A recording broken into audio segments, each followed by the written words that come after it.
In the grand, echoing halls of Beijing, three of the world's most influential leaders, Xi Jinping, Vladimir Putin, and Narendra Modi, stood side by side, presenting a united front to the world.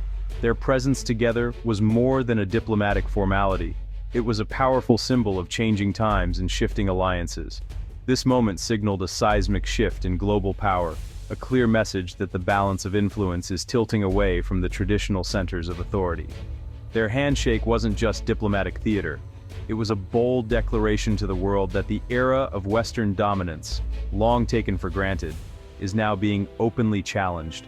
The symbolism was unmistakable. A new chapter in international relations is being written.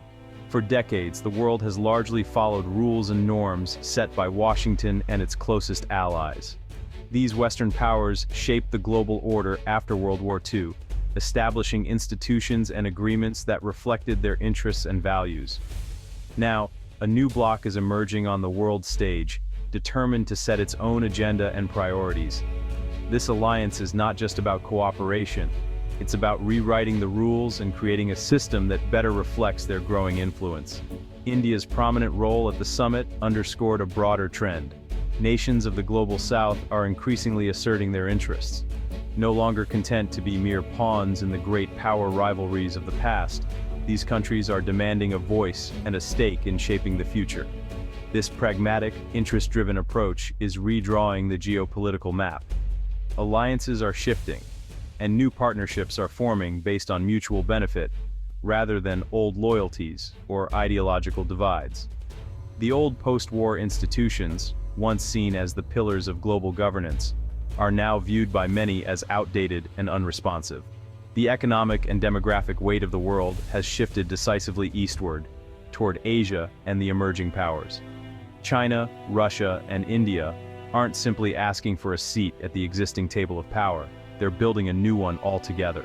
Their vision is to create institutions and frameworks that reflect today's realities, not yesterday's hierarchies, and to lead the way into a new era of global cooperation and competition.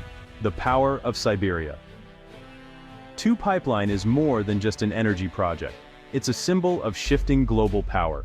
Stretching thousands of kilometers from the heart of Siberia to the vast markets of China, this pipeline represents a bold new chapter in Eurasian cooperation. It's the backbone of a deepening China-Russia alliance, forged not only by necessity, but by a shared vision for the future. As Presidents Xi Jinping and Vladimir Putin meet, their handshake signals more than diplomacy. It marks the convergence of two nations determined to reshape the world order. Each year, 50 billion cubic meters of Russian natural gas will surge through this pipeline, fueling Chinese cities and industries. This massive energy flow cements a partnership that deliberately bypasses Western influence, creating a direct artery of power between Moscow and Beijing. By conducting trade in yuan and rubles, rather than US dollars, both countries are actively challenging the global financial status quo. This move not only erodes the dominance of the dollar, but also helps shield their economies from the impact of American sanctions, giving them greater autonomy. For Russia, China offers a vital economic lifeline as Western markets close their doors. For China, Russian energy ensures a steady supply of resources crucial for its continued growth and stability. Their so-called no-limits partnership is more than rhetoric. It's a strategic bulwark against Western pressure, built on shared grievances, mutual benefit, and a desire to assert their own interests on the global stage. Beyond energy, high-speed rail projects, new trade corridors, and joint military exercises are weaving their economies and security interests together, integrating Eurasia in ways never seen before. In international forums like the United Nations and BRICS, they coordinate their policies, presenting a united front and building a flexible alliance designed to counterbalance US power and influence. While this isn't a formal military pact, it's a comprehensive partnership, economic, diplomatic, and strategic, aimed at shaping a new world order on their own terms. The Power of Siberia. Two Pipeline is just the beginning, a foundation for a future where the balance of power is being redrawn, one pipeline at a time. Europe, especially Germany, is reeling from this eastward shift. Germany's economic miracle relied on cheap Russian energy and exports to China. That model has collapsed. The Ukraine war severed energy ties with Russia, sending costs soaring and industry fleeing. German factories are relocating, the Mittelstand is struggling, and Europe faces stagnation. The dream of a strong, independent Europe has given way to renewed dependence on the US for energy and security. Europe is caught, aligned with the US against Russia, but economically tied to China. As Washington pressures Europe to de-risk from China, the continent's economic pain deepens. The golden age of European prosperity, powered by cheap gas and open markets, is over. Russia's pivot to Asia began long before 2022, but the sweeping Western sanctions that followed the Ukraine conflict made this shift not just strategic, but truly irreversible. What started as a gradual rebalancing has now become a defining feature of Russia's foreign policy, fundamentally altering its place in the world. For centuries, Russia's gaze was fixed on Europe. The country's culture, politics, and economy were deeply intertwined with the West. But as NATO expanded eastward and the annexation of Crimea in 2014 deepened mistrust, resentment grew in Moscow. These events marked a turning point, pushing Russia to reconsider its alliances and priorities. The pivot to the east soon became official policy, with China emerging as its cornerstone. High-level meetings, new trade agreements, and joint infrastructure projects signaled a new era of cooperation between Moscow and Beijing. After the Ukraine invasion, Russia's economic ties to Europe were abruptly severed. Energy exports, once the backbone of Russia's relationship with the EU, dried up almost overnight. Faced with isolation, Russia was forced to embrace Asia for its economic survival, redirecting its vast resources eastward. Today, oil and gas flow east through newly built pipelines, while supply chains are rapidly rerouted through Central Asia. Russia is transforming into a key resource provider for Asia's economic giants, fueling growth in China, India, and beyond. This shift is not just about energy, it's about integrating Russia into the heart of Asia's booming markets. But the transformation is ideological as well. Moscow now champions the idea of sovereign civilizations, promoting a vision of national independence and cultural uniqueness that stands in stark contrast to Western liberalism. Russian leaders frame this as a struggle for global multipolarity, seeking allies who share their skepticism of Western dominance. This message resonates far beyond Asia.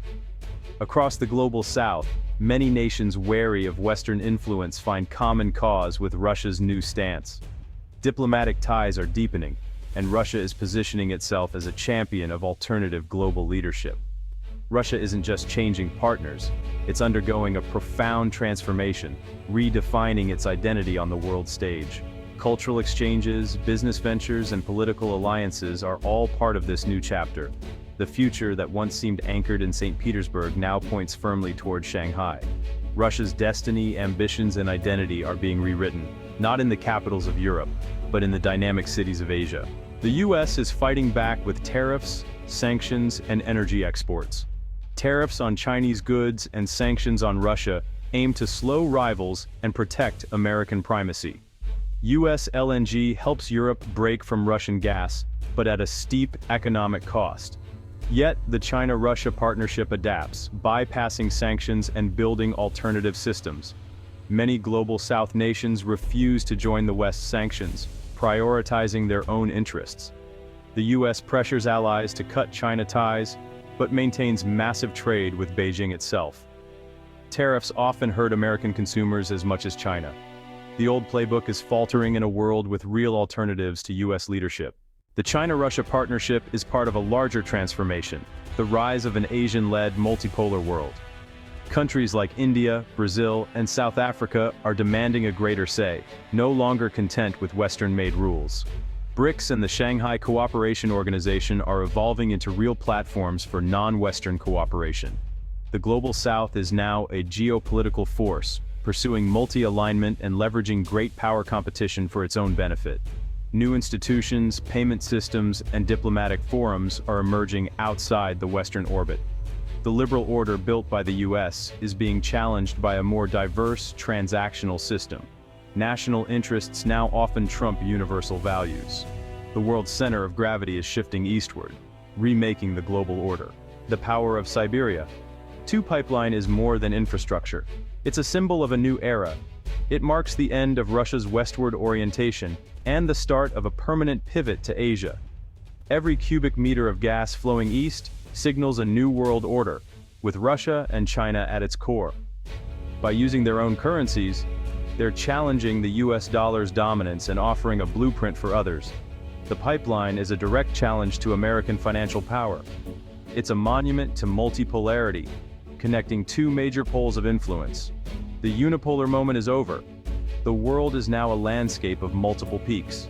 This project will redraw both energy and political maps. It's far more than a pipeline, it's a symbol of profound transformation. The Asian century isn't coming, it's here. Power has shifted from west to east, with Asia's economic dynamism and political confidence defining our era. The China-Russia partnership anchors this new reality, attracting others seeking alternatives to Western leadership. The Asia-Pacific is now the world's primary engine of growth and diplomacy.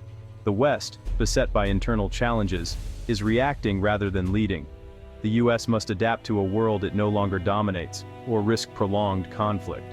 The question now, can the West adjust, or will it resist the new reality?